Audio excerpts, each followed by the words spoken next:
Welcome to railway நண்பன் சிவா. இன்னைக்கு நம்ம என்ன பார்க்க போகிறோம் அப்படின்னு பார்த்தீங்க அப்படின்னா, கரண்டை தொட்டா சாதாரண மனுஷனுக்கு தான் ஷாக் அடிக்கும். நான் நரசிம்மா. பார்த்தீங்க அப்படின்னா அது டிஎன்பிசி மூலமாக டிஎன்இபிக்கான ஃபீல்ட் அசிஸ்டன்ட் ரிக்வயர்மெண்ட்டாக நோட்டிஃபிகேஷன் வெளியிட்டிருக்காங்க. அதாவது கள உதவியாளர் அப்படின்னு சொல்லுவோம். சரியா, அதுக்கான நோட்டிஃபிகேஷன் வெளியிட்டிருக்காங்க. முக்கியமாக பார்க்க போனோம் அப்படின்னா இந்த இயரை பொறுத்தளவில் அதாவது டிஎன்இபியில் ஒரு நல்ல வேக்கன்சினே சொல்லலாம். சரியா, ஆல்ரெடி ஏஇ போட்டிருந்தாங்க டிகிரி லெவலில், அப்புறம் டிப்ளமோ அண்ட் ஐடி லெவலில் போட்டிருந்தாங்க. இப்போ பார்த்தீங்க அப்படின்னா ஃபீல்டு அசிஸ்டண்ட்டு கால்ஃபர் பண்ணியிருக்காங்க. அது டிஎன்பிசியில் நோட்டிஃபிகேஷன் நம்பர் 13/2025 அதில் போட்டிருக்காங்க. சரியா, இப்போ என்ன அப்படின்னா இதுக்கான டீட்டெயில் நோட்டிஃபிகேஷனை பற்றி நம்ம ஃபுல் டீட்டெயில்ஸாக பார்க்க போகிறோம். அதாவது இந்த ஃபீல்டு அசிஸ்டண்ட் எக்ஸாமுக்கு யாரெல்லாம் எலிஜிபிள், அதாவது என்ன படிச்சிருக்கணும், உங்களுடைய ஏஜ் என்ன இருக்கணும், அதோடைய பாடத்திட்டம் எக்ஸாமுக்கான சிலபஸ் என்ன, அது போக என்னென்ன இப்போ எக்ஸாம் ப்ராசஸ் எப்படி நடக்கும், அப்போ A to Z இன்ஃபர்மேஷன் எல்லாமே இதை நம்ம பார்க்க போகிறோம். வாங்க ஸ்கிப் பண்ணாமல் பார்த்தீங்கன்னா அப்படின்னா தான் உங்களுக்கு புரியும். வாங்க பார்க்கலாம்.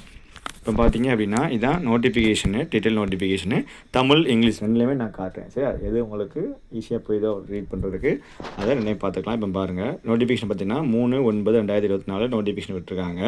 சரியா, அது வந்து டேட் நோட்டிஃபிகேஷன், அதாவது எப்போ லாஸ்ட் அப்ளை பண்ணுறதுக்கு டேட்டு கொடுத்துருக்காங்க அப்படின்னு பார்த்தீங்கன்னா 2/10/2025, அதாவது அக்டோபர் 2ஆம் தேதி வரைக்கும் நீங்கள் அப்ளை பண்ணிக்கலாம் அப்படின்னு சொல்லியிருக்காங்க. நீங்கள் அப்ளை பண்ணும்போது ஏதாவது ஆன்லைனில் தப்பு பண்ணிட்டீங்க அப்படின்னா அதை கரெக்ஷன் பண்ணுறதுக்காக ஒரு டைமும் கொடுத்துருக்காங்க. அதாவது நீங்கள் இப்போ 2ஆம் தேதி லாஸ்ட் டேட் அப்ளை பண்ணுறதுக்கு 2 அக்டோபர். இல்லை ஏதாவது அப்ளை பண்ணும்போது மிஸ்டேக்காக பண்ணிட்டீங்கன்னா அதை வந்து 6 to 6, 7, 8 இந்த 3 நாளுக்கும் இல்லை கரெக்ஷன் பண்ணிக்கலாம் அப்படின்னு சொல்லியிருக்காங்க. சரியா, அதுக்கப்புறம் பார்த்தீங்கன்னா டேட்டு எக்ஸாம் டேட்டு எல்லாம் என்ன சொல்லியிருக்காங்கன்னு பார்த்தீங்கன்னா, இது இந்த எக்ஸாம் பார்த்தீங்கன்னா 2 பேப்பர் இருக்கும். ஒரே நாளில் எக்ஸாம் நடக்கும்.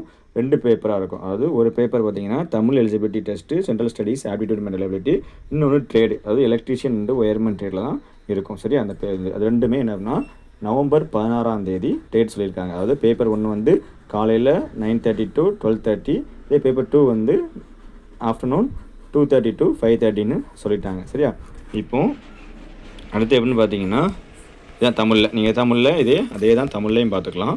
சரியா, அதே தான் தமிழ்லையும் எந்த டேட்டு என்ன ஏதுன்னு சொல்லியிருக்காங்க. சரியா, அதுக்கப்புறம் பார்த்தீங்க அப்படின்னா இதில் மொத்தம் எவ்வளோ வேக்கன்சின்னு பாருங்கள். ஃபீல்டு அசிஸ்டண்ட்டுக்கு இந்த தமிழ்நாடு பவர் டிஸ்ட்ரிபியூஷன் கார்பரேஷன் லிமிட்டடில் 1794 வேக்கன்சி சொல்லியிருக்காங்க. Level 2 post. இது வந்து பேசிக் பே தான் 18,800 to 59,900. 18,800ங்கிறது சம்பளம் கிடையாது, பேசிக் பே.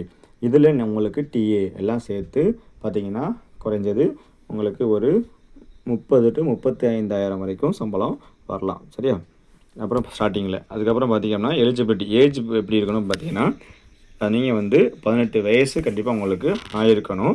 அதே மாதிரி ஒவ்வொரு கேட்டகரிக்கும், அதாவது பிசி, எம்பிசி, டிஎன்சி, பிசிஎம், முஸ்லீம், எஸ்சி, எஸ்டிக்கு ஒவ்வொருத்தருக்கும் ஏஜ் லிமிட் சொல்லியிருக்காங்க. இப்போ பார்த்தீங்க அப்படின்னா இப்போ யூஆர் கேட்டகரி, அன்ரிசர்வ்டு கேட்டகரி அப்படின்னு சொன்னேன் பார்த்தீங்கன்னா ஓசி கேட்டகரின்னு சொல்லுவோம். அவங்க 18 to 32 வயசு வரைக்கும் அவங்க அப்ளை பண்ணிக்கலாம்.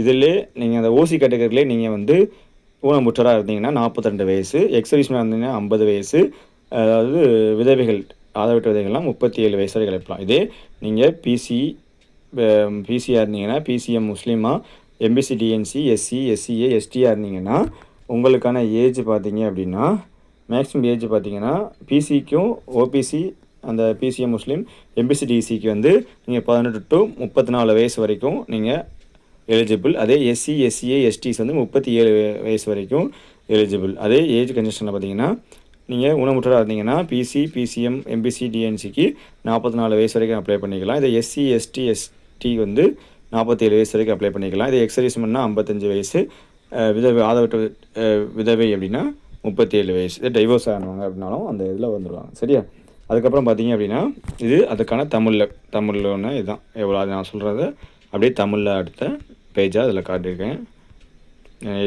சொல்லி உங்களுக்கு வேணால் பாஸ் பண்ணி பார்த்துக்கோங்க.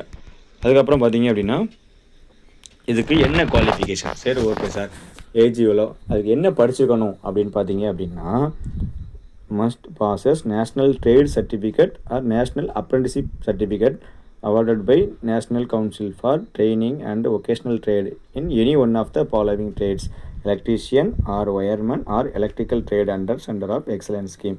அதாவது நீங்கள் கண்டிப்பாக ஐடிஐயில் எலக்ட்ரிஷியனோ இல்லை ஐடிஐயில் ஒயர்மனோ நீங்கள் படிச்சிருந்தால் மட்டும் நீங்கள் எலிஜிபிள். சரியா? அதாவது தமிழ்லேயே பார்த்தீங்கன்னா புரியும். இங்கே பாருங்கள், கல்வி தகுதி என்ன போட்டிருக்காங்க? தொழிற்கல்வி மற்றும் பயிற்சிக்கான தேசிய குழுமத்தினால் வழங்கப்படும் பின்வரும் ஏதேனும் ஒரு தொழிற்பிரிவில் தேசிய தொழிற்சான்றிதழ், தேசிய தொழிற்பழகுனர் சான்றிதழ் கட்டாயம் பெற்றிருக்க வேண்டும். மின் பணியாளர் அல்லது கம்பியால் அல்லது சிறப்பு திட்டத்தின் கீழ் மின்னியல் தொழிற்பிரிவில் நீங்கள் படிச்சிருக்க வேணும் அப்படின்னு சொல்லியிருக்காங்க. சரியா? சார் நான் டிப்ளமோ படிச்சிருக்கேன், இன்ஜினியரிங் படிச்சிருக்கேன், நான் எழுதலாமா? நான் டிப்ளமோ எலக்ட்ரிக்கல், இன்ஜினியரிங் எலக்ட்ரிக்கல் எழுதலாமான்னா கண்டிப்பாக கிடையாது. இங்கே பாருங்கள், கீழே பாருங்கள், ஒரு பாயிண்ட் கொடுத்தாங்க பாருங்கள். Candidates who have not possessed national trade certificate, national apprenticeship certificate in the trade of electrician, wireman, electrical are not eligible for the post of field assistant in Tamil Nadu Power Distribution Corporation Limited even though they possess higher qualification. சரியா? அது என்ன சொல்லியிருக்காங்க பாருங்கள், இந்த பாருங்கள்.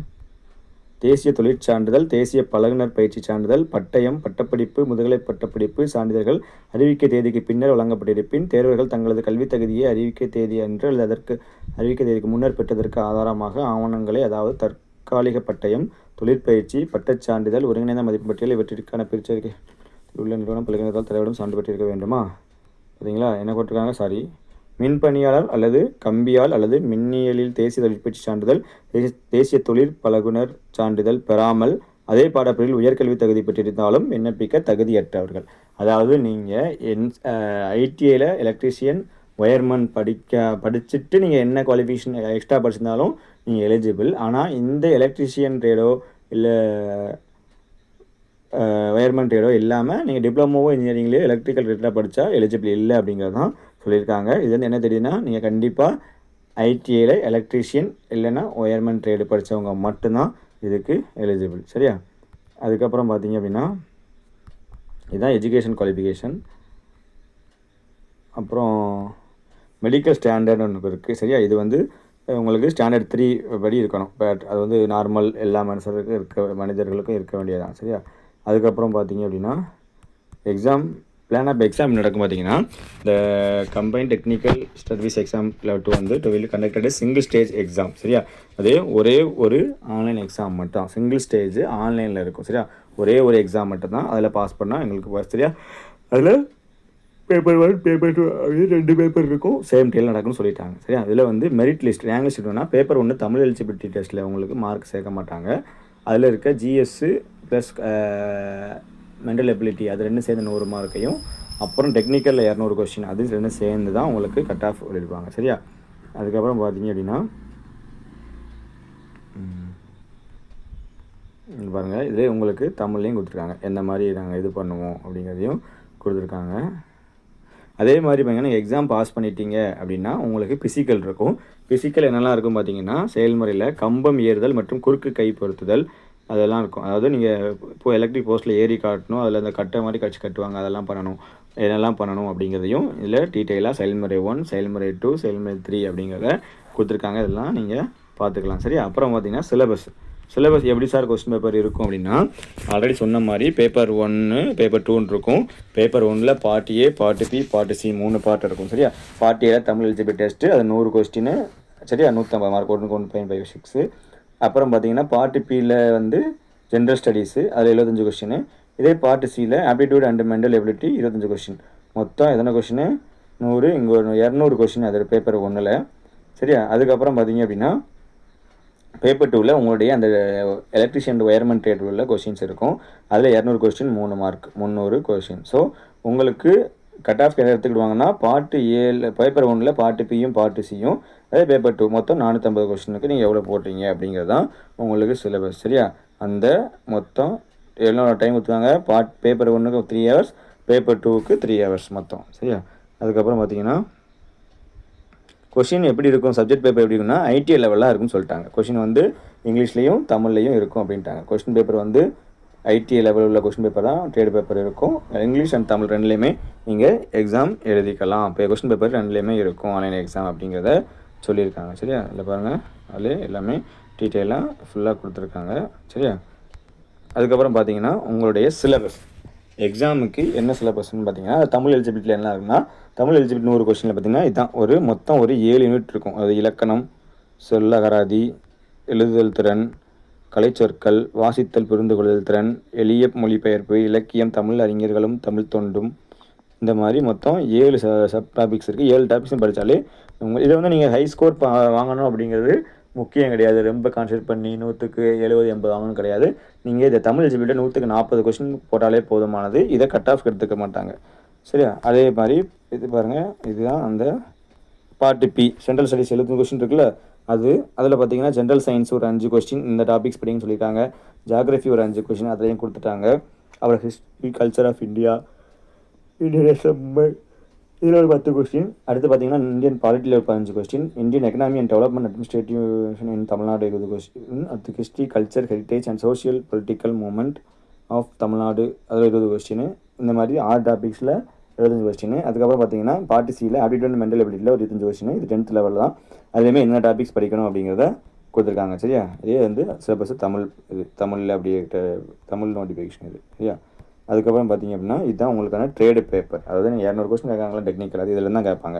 First பார்த்தீங்கன்னா safety rules and handling of tool and material ஒரு 10 question, fundamental of electrical and electronics ஒரு 20 கொஸ்டின்ஸ், எலக்ட்ரிக்கல் மெஷின்ஸில் ஒரு 15 கொஸ்டின்ஸ், டிரான்ஸ்ஃபார்மர்ஸ் ஒரு 20 questions, measuring instruments and illumination lightning சிஸ்டத்தில் ஒரு 20 questions, power generation 20 questions, transmission டிஸ்ட்ரிபியூஷனில் ஒரு 30 கொஸ்டின்ஸு, செல் அண்ட் பேட்டரிஸில் 15 questions, control panels and wiring system 25 question, underground cables, conductor insulation 25 question. மொத்தம் 10 topics. 10 டாபிக்ஸ்லேருந்தும் ஒவ்வொரு டாபிக்லேருந்து எவ்வளோ கொஸ்டின் கொடுத்துருக்காங்க. ஸோ இதுதான் உங்களுக்கான சிலபஸ். சரியா? இது போக உங்களுக்கு ஏதாவது இந்த டிஎன்இபி ஃபீல்ட் அசிஸ்டன்ட் போஸ்ட்டுக்கு டவுட் இருந்தால் கண்டிப்பாக கமெண்ட் பாக்ஸில் தெரிவிங்க. சரியா? அதுதான் நம்ம அந்த இதிலே தமிழ் சிலபஸ், தமிழில் உள்ள சிலபஸ், அந்த நம்ம ட்ரேடு உள்ள பேப்பரில் தமிழ் உள்ள சிலபஸ் இதை நீங்கள் அப்படியே பார்த்தா போதுமானது. சரியா? இந்த இதில் சிலபஸ் படி கவர் பண்ணிங்கன்னா கண்டிப்பாக இந்த 200க்கு 150 எவ்வளோ எடுக்கலாம். சரியா? அதுக்கப்புறம் பார்த்தீங்க அப்படின்னா இது ரிசர்வேஷன் அந்த 1724 போஸ்ட்டும் எப்படி பிரித்து கொடுக்குறாங்க. அதாவது ஜென்ரல் கேட்டகரிக்கு 224 போஸ்ட்டு, ஜென்ரல் கேட்டகரி பிஎஸ்டிஎம்க்கு 23 போஸ்ட்டு, இந்த மாதிரி ஒவ்வொரு கம்யூனிட்டிக்கும் தனித்தனியாக எவ்வளோ அப்படிங்கிறத பிரித்து கொடுத்துருக்காங்க. சரியா? இதுதான் இந்த சீட்டு. சரியா? அப்புறம் அடுத்த வீடியோவில் என்ன பார்க்க போகிறோம் அப்படின்னு பார்த்தீங்கன்னா, நம்ம கண்டிப்பாக எக்ஸாமுக்கு எப்படி அப்ளை பண்ணுறது ஸ்டெப் பை ஸ்டெப்பாக அப்படிங்கிறதான் பார்க்க போகிறோம். கண்டிப்பாக வீடியோவை ஸ்கிப் பண்ணாமல் பாருங்கள். முக்கியமானதுன்னா ப்ரொவின்ஸ் சென்டரில் கொடுத்து நீங்கள் அப்ளை பண்ண போகிறீங்க அப்படின்னா நீங்கள் பக்கத்தில் இருந்தே அப்ளை பண்ணிட்டு வந்துடுங்க. நீங்கள் அப்ளை பண்ணி வச்சுருங்கன்னு சொல்லிட்டு கொடுத்து வராங்க. சில தப்புக்கள் அறியாமல் நடந்து அது தேவையில்லாத பிரச்சனைகளை உங்களுக்கு டாக்குமெண்ட் ரிவிஷனை உண்டாக்காத நல்லபடியாக பார்த்துக்கோங்க. நன்றி, வணக்கம்.